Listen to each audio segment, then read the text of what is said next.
प्रश्न है, ध्यान और भक्ति में कौन श्रेष्ठ है और क्यों?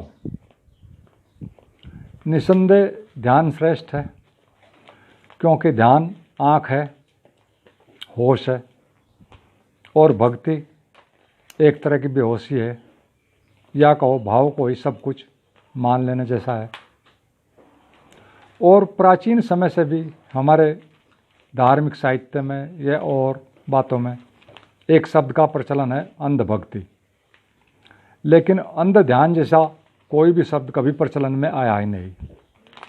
मेरा आपसे निवेदन है कि इस वीडियो को अंत तक देखना, पूरा सुनना, तभी पूरी बात समझ में आएगी। हम वास्तव में अभी मन ही हैं, और मन सभी चीज़ों, बुद्धि, कल्पना, चित्त, अहंकार, भाव, विचार आदि का एक इकट्ठा नाम है। लेकिन इन सब में हमारी बुद्धि, विवेक या प्रज्ञा ही प्रमुख होती है। दूसरे नंबर पर भाव आता है, और सब कुछ तो बाद में ही आता है। साधना को ऐसा समझो जैसा कि आपने अंधे लंगड़े की कहानी सुनी होगी। इस कहानी में अंधा व्यक्ति भक्ति या भाव का प्रतीक है, और लंगड़ा आदमी आँख या दूरदृष्टि का प्रतीक है। अब यदि दोनों मिलकर, जैसा कि कहानी में है, लंगड़ा अंधे के कंधे पर बैठ गया और रास्ता बताने लगा, और अंधा चलता रहा और यात्रा पूरी हो गई।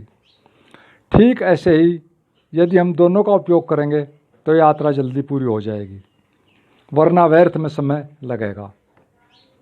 साथ ही लंगड़ा तो धीरे धीरे चलकर कभी न कभी पहुंच ही जाएगा, लेकिन अंधे के चांस नहीं के बराबर है।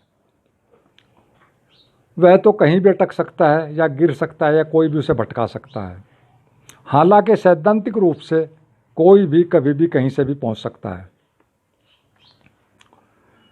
अब मैं अपनी यात्रा के बारे में थोड़ा सा आपको बताता हूँ। मैं बचपन से ही अध्यात्म से जुड़ा हुआ रहा हूँ। 10-12 साल की उम्र में भी मित्र के साथ खेतों में भक्ति करने जाते थे, जबकि यह भी पता नहीं था कि भक्ति होती क्या है, सिर्फ सुन रखा था। फिर कई संप्रदायों से गुजरकर अंत में 1974 में ओशो से जुड़ गया।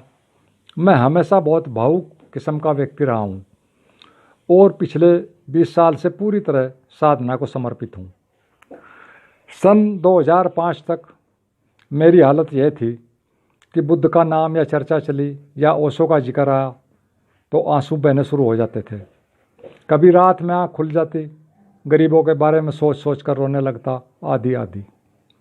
इन्हीं दिनों मैंने पूर्ण मौन और एकांतवास शुरू कर दिए थे। धीरे धीरे समय गुजरा, और एक बात समझ में आई कि ये सब विचार, भावनाएं तो हमेशा बदलती रहती हैं, और मैं इनके साथ घिसटता रहता हूँ। ये तो मन के बेवकूफ़ बनाने के तरीके हैं, वह मुझे उलझाता रहता है, और इसमें सच्चाई तो कुछ भी नहीं है।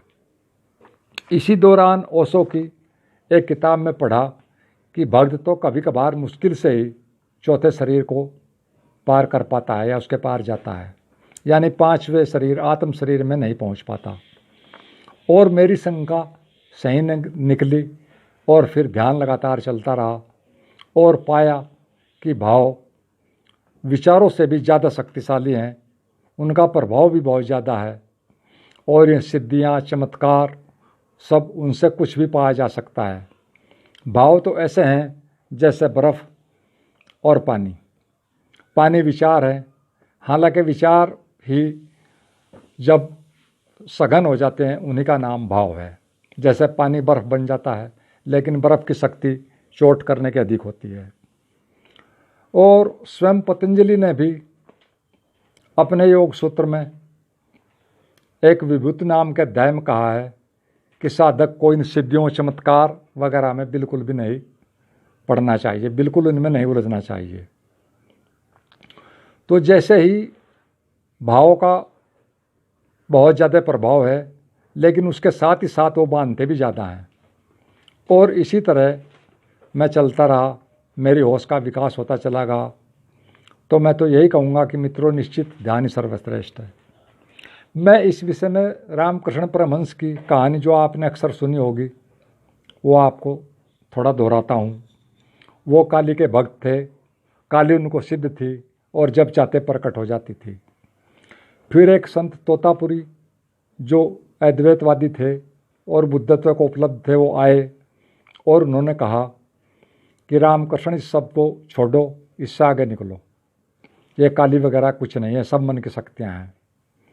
तो रामकृष्ण ने कहा ठीक है छोड़ दूंगा, लेकिन मुझे माँ से पूछना पड़ेगा। रामकृष्ण ने कहा ठीक है पूछ लो। तो रामकृष्ण ने पूछा कि एक संत आए हैं और इसी तरह से कह रहे हैं।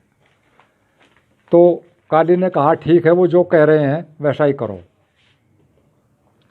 इस पर रामकृष्ण थोड़ा भावुक हो गए और उन्होंने काली से कहा कि माँ ये तो बताओ, आप कह रही हो कि मुझे छोड़ दो, मैं इतने समय से आपकी भक्ति कर रहा हूँ, आखिर मुझे इससे मिला क्या?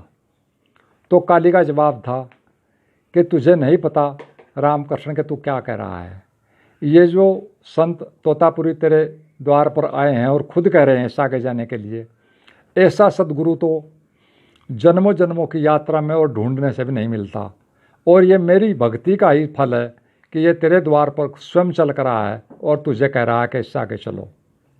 और फिर अंत में आप सब ने सुना ही होगा कि तोतापुरी ने कहा कि इस काली को काट दो जब भी सामने आए, और परमहंस रामकृष्ण उसमें अपनी मजबूरी जताते रहे। और फिर अंत में तोतापुरी ने कहा कि मैं तुम्हारे माथे पर, जैसे ही काली प्रकट हो, मैं तुम्हारे माथे पर इशारा कर देना, कांच से काटूंगा और तुम अंदर काली को तलवार से काट देना। और इसी तरह ये घटना पूरी हुई और परमहंस अद्वैत को प्राप्त हुए। और उसके बाद यहाँ तक भी सुना जाता है कि वो 6 दिन तक बिल्कुल बेहोशी रहे, क्योंकि पूरी तरह वो उस शून्य को झेल नहीं पाए। खैर चलो, ये बात तो यहाँ हुई। मैं और आपको इस बारे में बताता हूँ। अभी कुछ दिन पहले ओशो के साहित्य में मैंने पढ़ा, जिसमें ओशो साफ कहते हैं कि सत्य तक पहुँचने में जितने ज़्यादा लोगों को भक्ति ने भटका है, उतना किसी दूसरी चीज़ ने नहीं। क्योंकि भक्ति शुरू ही अंधविश्वास से होती है। असल में भक्ति के शुरुआत में ही गड़बड़ हो जाती है। भक्त दो को मानकर चलता है, भक्त और भगवान, जबकि यात्रा अकेले की है, अकेला होना है और अंत में शून्य में चले जाना है। भक्ति में जाना सच में हमारे मन के अनुकूल चलना ही है, क्योंकि दूसरा मन का भोजन है, उसके जीवन का आधार है, जबकि जाना मन के पार है, जो कि हमारा असली होना है, परम सत्य है। लेकिन यात्रा में हमें दोनों का ही प्रयोग करना चाहिए। भाव विचार से भी जल्दी अहंकार को गलाता है, भले ही थोड़ी देर ही सही, लेकिन इससे होश बढ़ेगा और अंत में दोनों मिलकर ध्यान या होश ही रह जाएंगे। बात तो सिर्फ अपने को मिटाने की है। भाव थोड़ी देर को मिटाता है, ध्यान अस्थायी तौर पर मिटाता चलता है। तो मित्रों, निवेदन है कि शुरू में दोनों का उपयोग करो और अंत में ध्यान में ही स्थित हो जाओ। और इस विषय में मैंने एक 4 लाइना भी सुना है, मैं वो उसका भी यहाँ पर जिक्र करना चाहता हूँ। वो 4 लाइनें इस तरह है। महाभोग का मेला है, न समझे तो झमेला है, ना चेली है ना चेला है, सद्गुरु तो बिल्कुल अकेला है। ये बिल्कुल अंत की बातें हैं। आशा है आपको ये वीडियो पसंद आई होगी। कृपया आप इसे लाइक, शेयर और सब्सक्राइब ज़रूर करें, ताकि थोड़ा मैं भी इस दिशा में उत्साहित होता रहूं। और अंत में आप सबको मेरा प्रणाम।